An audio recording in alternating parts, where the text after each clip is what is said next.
So I'm gonna put this video out just as my own perspective of what's really going on in South Africa.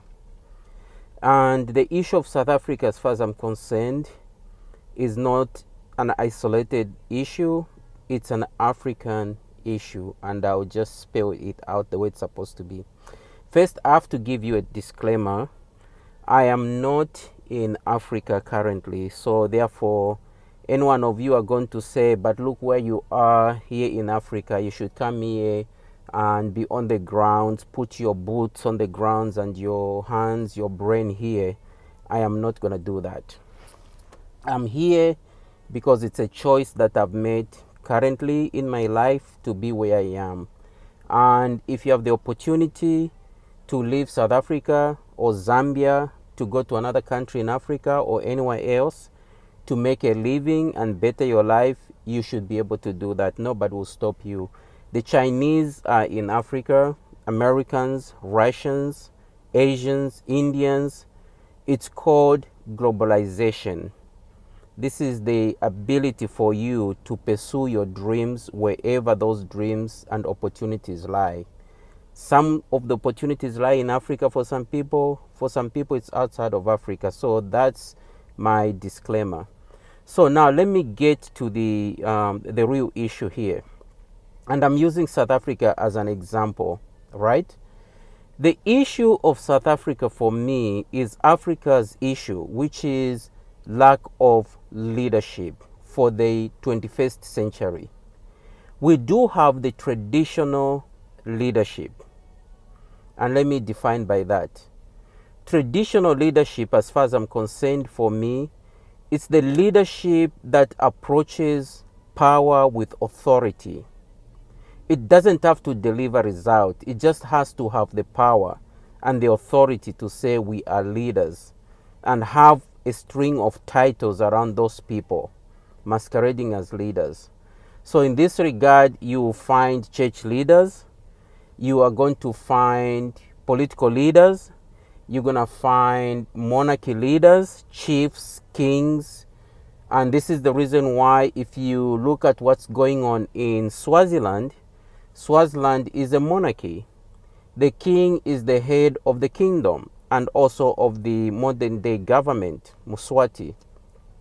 But as you can see, what's going on in Swaziland, Mswati hasn't poked his head out of his palace to address the people or even at least pretend like he's heard their grievances. Instead, what you have is the media spilling out details of what's actually going on in Swaziland. That's what I mean by Africa's issue is not other than leadership issue. We have a leadership issue in Africa. And the sooner we confess that and start fixing that, the better we are going to be off. Because currently, the issue that I have with Africa and fellow Africans when talking about issues in Africa are such that we don't want to admit what has broken down and what doesn't work. The moment you point out what doesn't work, people are not going to listen to what you have to say. They will first of all analyze who you are, where you are, what status you have in society before they can believe or even listen to what you have to say. That has to change. You don't have to like what I'm going to say. You just have to either agree that what I'm stating is the truth or not. All right? So here's my issue.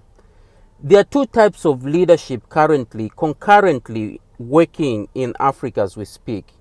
We have the traditional, which is we still have older people like Zuma, the chiefs, Mpezeni of Zambia, the Chitimukulu of Northern Province, the Litunga of Western Province. Those older chiefs, they still parade themselves as traditional leaders of our modern day Africans like myself, a Bemba from Zambia. But when you look at their behavior, it doesn't resonate to what I look for in terms of a leader in this modern day age, right? My parents used to look at leaders as people that you revered because they had authority given to them, whether it's in the church, whether it's in the government, whether it's in the traditional sense.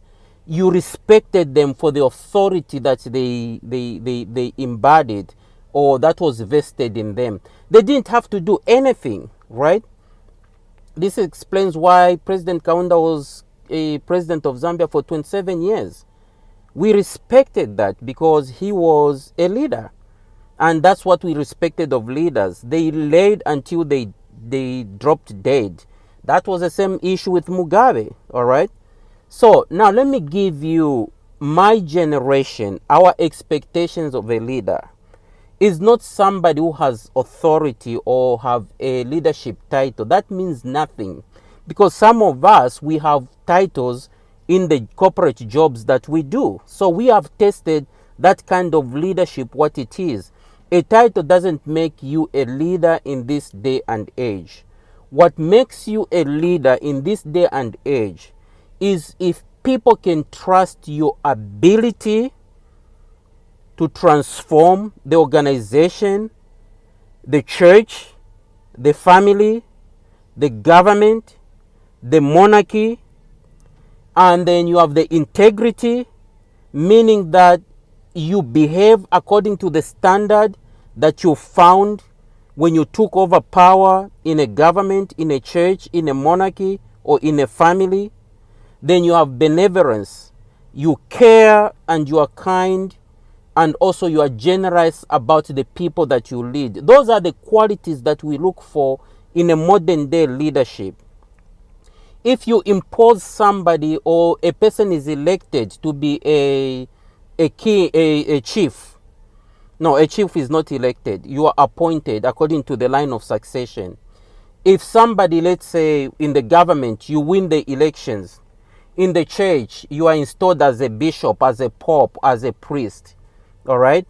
And then in other organizations, you are appointed as the chief executive officer. Whatever title that you're masquerading with, it means nothing in this day and age if you cannot deliver the results.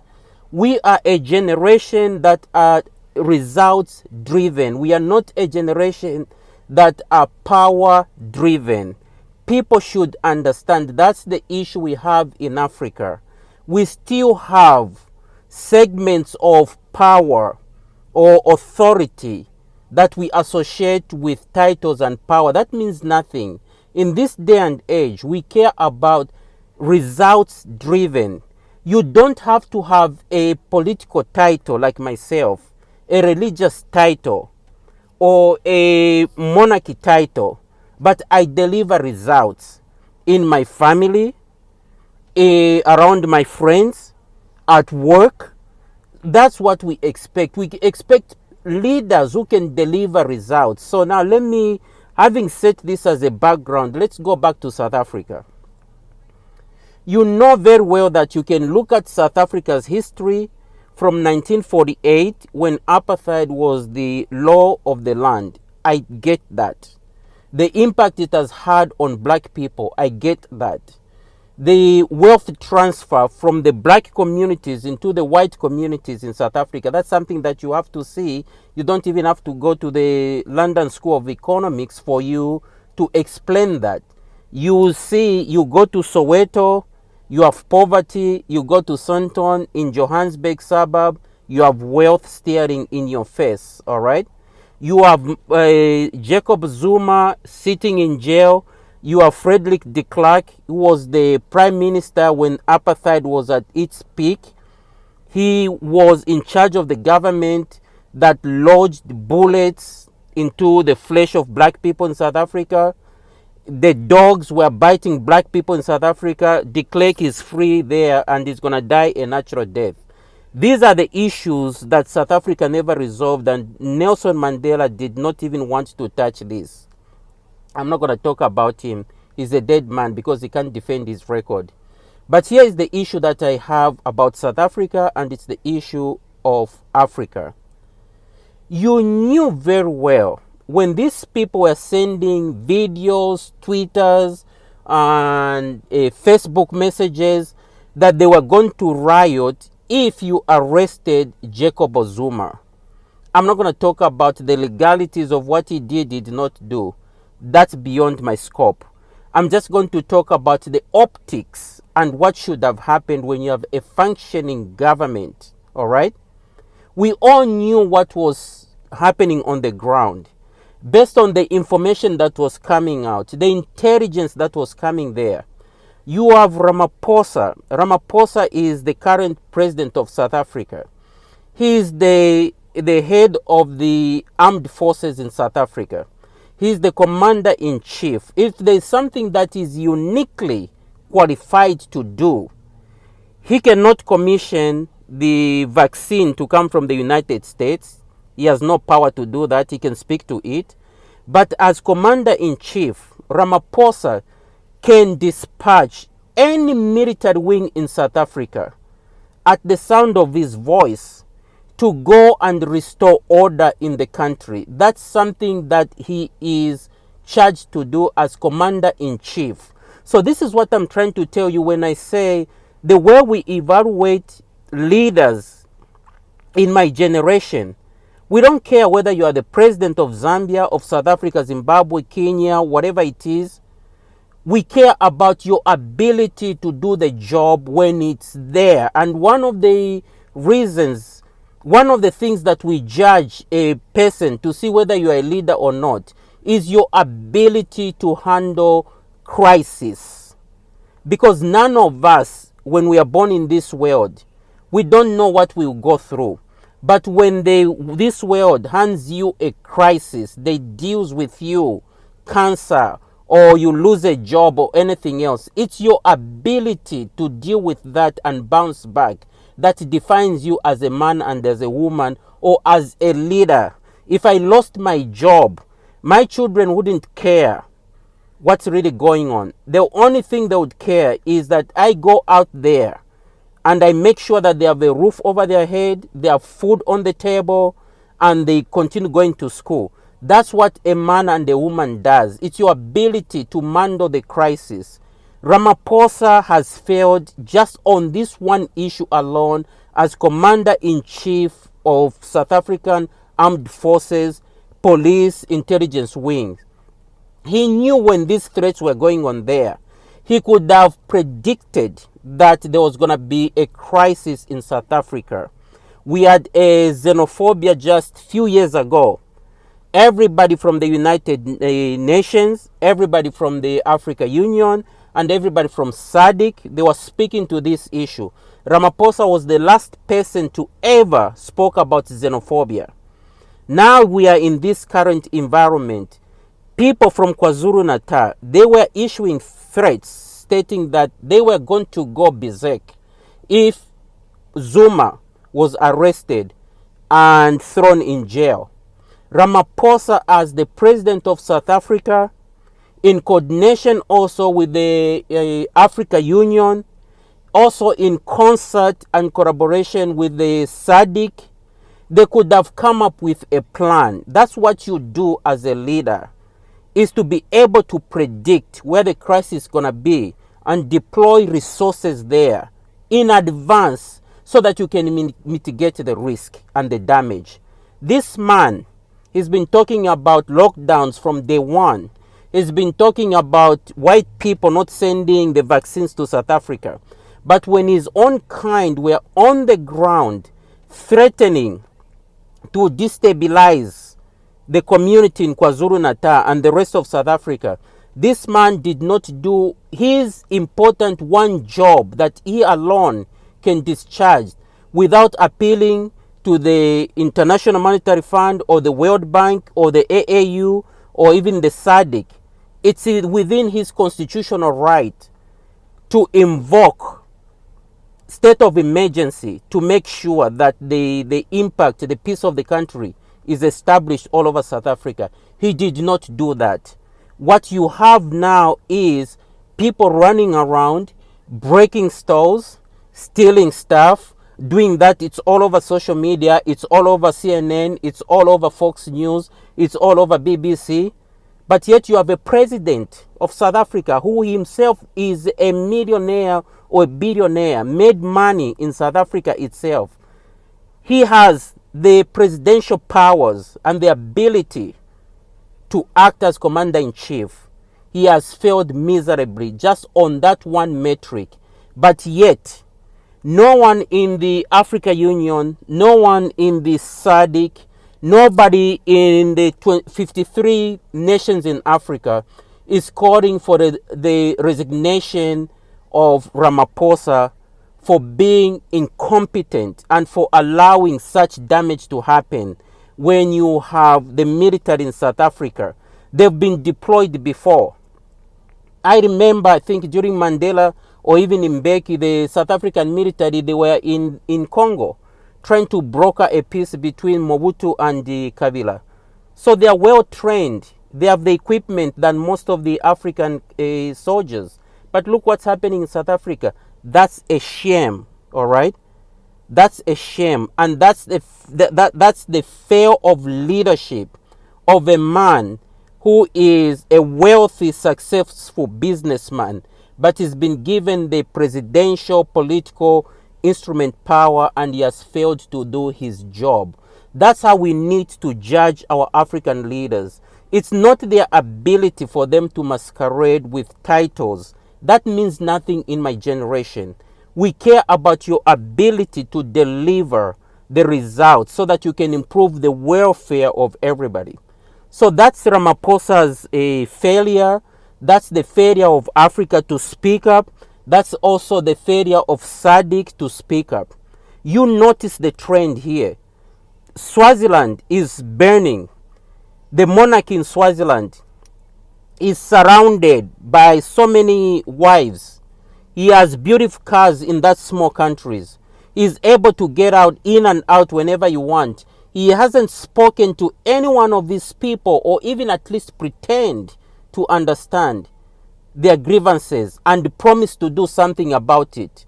It's all quiet. So there's a leadership vacancy. That's the same thing in South Africa. There's a leadership vacancy. When these threats were going on, Ramaphosa could have spoken to the monarchy in KwaZulu-Natal. He could have spoken to other people, and they could have come up with a plan how to mitigate this issue here. Zuma could have been given probation or house arrest. He has a huge compound where he lives in KwaZulu-Natal. It wouldn't have hurt anybody. Yeah, you send him to jail. I get it, the principle. But remember, de Klerk was not sent to jail. These thugs, these white thugs that killed black South Africans, they are just dying natural deaths. They were given blanket amnesty by the black government in South Africa, and they did not even request amnesty from anybody. It was given to them. But then you go out and administer the gavel on these black people. I disagree on that principle. I know the courts have to function the way they're supposed to, but I'm just saying is the public opinion is not going to forgive you if you have de Klerk, who committed a genocide in South Africa. He even received a Nobel Prize in South Africa for the transfer of peace. Then you have Zuma, an ex-sitting president of South Africa, going to jail. But the one who committed the genocide did not go to jail. Nobody's going to forgive you that. So that was a mistake that was made. Ramaphosa could have shown leadership. African leaders in other countries and the organization, they could have shown leadership and counsel Ramaphosa on how to handle such things, okay? Here is my last issue about the failure of leadership in Africa. While all these threats were going on, mind you, this is the kingdom of KwaZulu. The Zulu monarchy, they could have come out stronger than they did in collaboration with the government of the day to speak to this issue and come up with a resolution before it got out of hand. You see what I mean?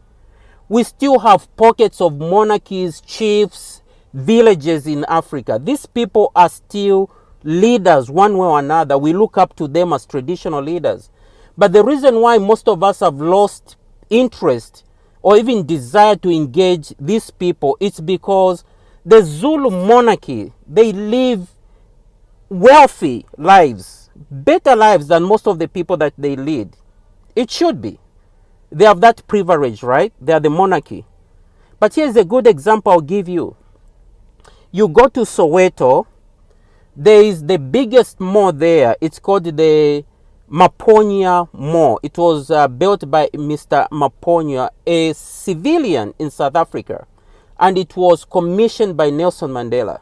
It was built in Soweto, the largest black township in Africa.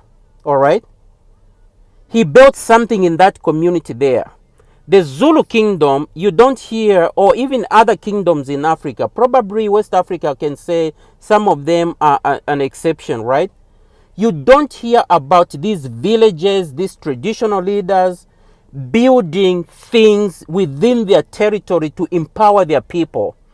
The point I'm trying to say is, if those malls that were looted in KwaZulu-Natal belonged to the Zulu monarchy, for the people of South Africa, people would have thought twice. But the reason why people were looting those malls is because they don't belong to the Zulu monarchy. They belong to the corporations.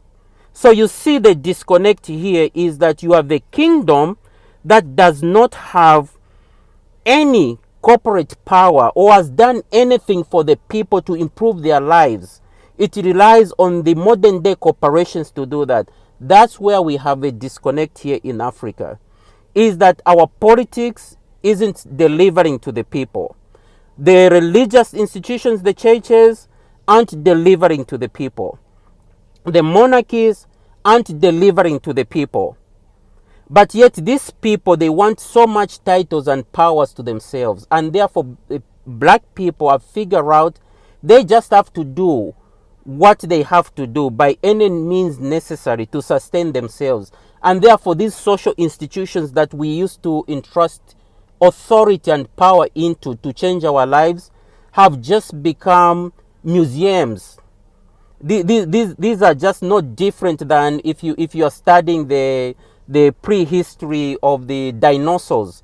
These are just dinosaur institutions that represent what life was, but they have no relevance in our modern day African way of living life. That for me is my contribution, my analysis about this issue in Africa. It's the leadership issue at all metrics, in the church, religious, in the government, in politics, and even in the monarchies. There is no leadership.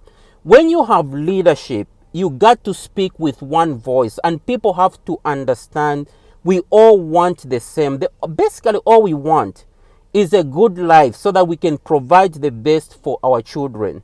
And that's what this leadership should be. But these people are absent. They are nowhere. I even give credit to the young boys, community leaders in Soweto.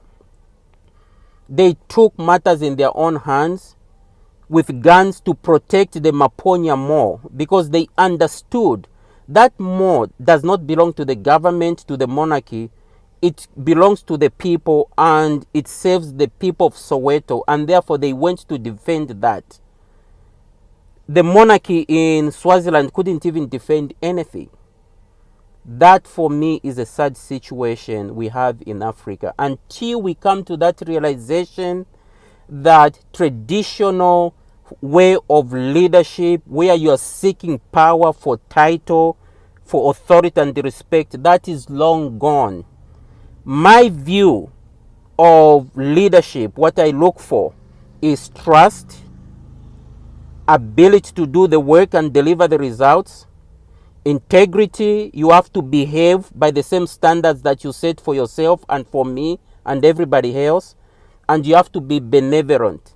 You have to be kind, and you have to care, and you have to be generous by the people that you lead, so that you can transform their welfare just like your life has been transformed. That is my one Ingwe thoughts on this issue, and I hope it provokes us Africans, wherever you are. You don't have to be in Africa, from Antigua to Zimbabwe, to start diagnosing issues and speak to the root cause of what we're experiencing. Is lack of leadership in the 21st century. God bless you, and I hope to hear comments about my analysis from you guys.